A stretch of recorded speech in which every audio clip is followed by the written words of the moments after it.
Thanks for joining us today on Coastal and Progressive Rainbow Forum on Society Bites Radio. Today we will be speaking with Dorothy Neufeld, and who is a board member of PFLAG, and we are so thrilled to have her, and she has incredible stories to tell, I think, here, and she is an educator in the university and a great background. So Dorothy, with that, please introduce yourself and welcome to Coastal Progressive Rainbow Forum. Good morning, Steve, and thank you very much for welcoming me to this broadcast today. I was asked to come on today just to talk a little bit about how I became involved in advocacy for the LGBTQI community. I'm a mom of 3 children. My youngest son is 22 years old, and he came out to us when he was 16 as being gay. About 6 months prior to that, though, Manatee County, where I reside, and I've lived here since 1994, had their first Pride celebration downtown at Riverwalk. I knew some of the people that were organizing that event, and I wasn't sure if there were going to be protesters or whether there'd be a large turnout, and I just wanted to be there for the person that I knew that was involved in the organizing, because there's nothing worse than putting your heart and soul into doing something that you're passionate about and not having a turnout of people that would have been there. So I went there not knowing who would go, and I was overwhelmed by the amount of support that I saw for the community that day. And my son and I went to the various tables that were set up at the event. And one of the tables that we came across was one for Equality Florida. And I listened to what they had to say. And this was back prior to marriage equality coming to the state of Florida, which came to our state before it went nationally. And they had a little mailing email list that you could sign up for. And my son was very insistent upon my putting my name down. And I did that. And after the festival was over, I started to receive emails from Equality Florida, and they were highlighting some of the cases related to marriage equality. And I was listening to the different stories, and it was like, oh my gosh, these people need to be able to be married and to love who they want to love in their life. And nobody should be telling them they can't. And so that's how I started to find myself involved with Equality Florida. At the time, I didn't know my son was part of this community. And it wasn't until November of that year that he came out to us. But I'm very grateful for the experience that I had at Pride that day, because it showed me that there was support in the community, that there were people advocating and people looking out for individuals such as my son. And it gave me the ability to start to network and start to find organizations where I could find a place to help and to continue. So that's kind of how I got involved in this in the first place, Steve. Excellent. Now, maybe you could, if you care to share anything about, I know you teach in a university college, and if you could share maybe some of your experiences you've had there and helping to educate people, if you just had some little stories that you could tell about that. Because I know a lot of times it takes education to change people's minds on a number of subjects. And I know I've changed over the years. You learn, and you learn, and you learn. You never stop learning. So if you have some stories you might be able to share with our listeners on that. Well, interestingly enough, I became a community college teacher in the fall of 1994. And as I was speaking about earlier, at the time I went to that Equality Florida booth at Manatee Pride and signed up to get their emails. At that point in time, the state of Florida, there wasn't the ability to marry if you were in a same-sex relationship. So when same-sex marriage came to Florida in the start of 2015, I went down to the courthouse the day that we were going to have the first marriages. And for the similar reason to why I wanted to go to the first Manatee Pride, this was a unique historic event in our community. I wasn't sure who was going to be there, and I wanted to be there as part of support. And amazingly, there was nobody down at the courthouse to protest. Everybody that was down there was there to support. We sang Going to the Chapel and You're Going to Get Married as spontaneously led by one of the faith leaders of the community that day. And as I was there, I noticed a gentleman that I knew that had actually been one of my former professors walking in the crowd. And I didn't come up to talk to him at the time because I didn't know him that well anymore, because it had been quite a few years since I had been a student there.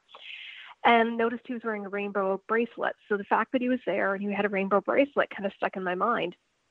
So a few months later into the new year, I happened to be walking on campus, saw the same professor in one of the rooms that has glass windows, and there was a pride flag behind. And what we had going on was a student or SGA Straight Gay Alliance meeting on the campus. So I reached out to him and reminded him that I was somebody from way back when that was one of his students and that was actually now teaching, and I wanted to be part of that community.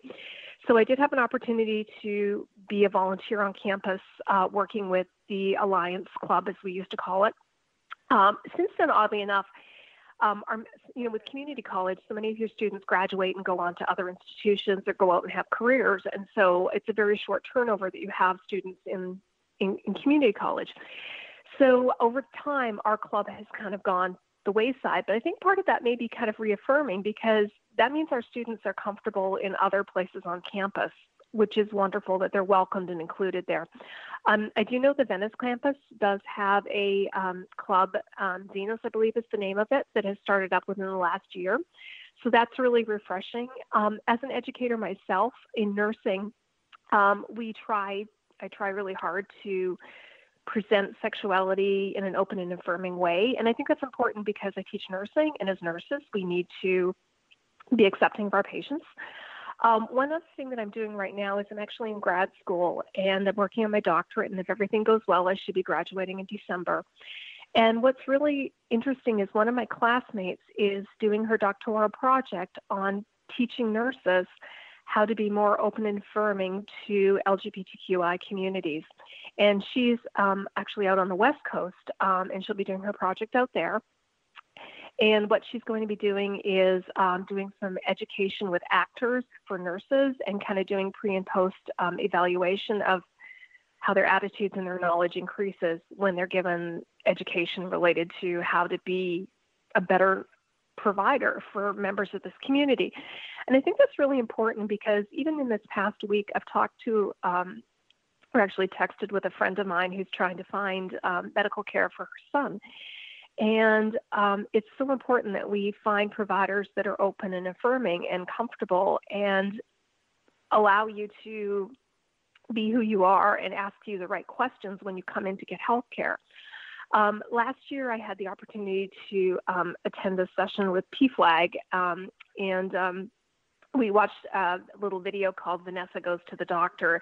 And it's something that you can Google on Facebook or not Facebook, but on YouTube videos, and you can find very easily.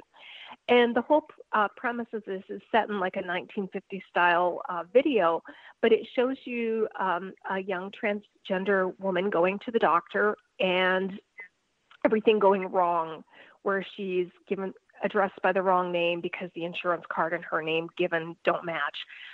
She's had pronouns used inappropriately to her. She just isn't addressed in the way that she should be.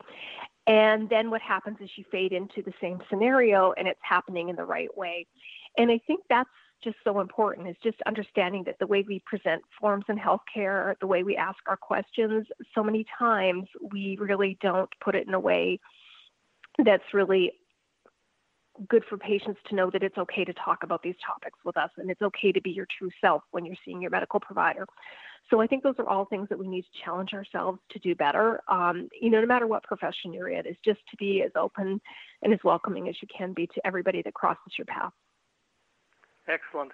And that you're so right. It is so important because, through education we all learn, and we have a chance to grow and to maybe change our preconceived notions about you. As you know, the LGBTQ plus community was, it's still persecuted all over the world in various countries, but we are making progress. It's been years and years of struggle. I wanted to go off on a little segment here and see the Supreme Court ruling that we've had recently here with the ability to hopefully to stop companies from just firing people because they are LGBTQ plus, and it just shows to show you that times can change and progress can be made.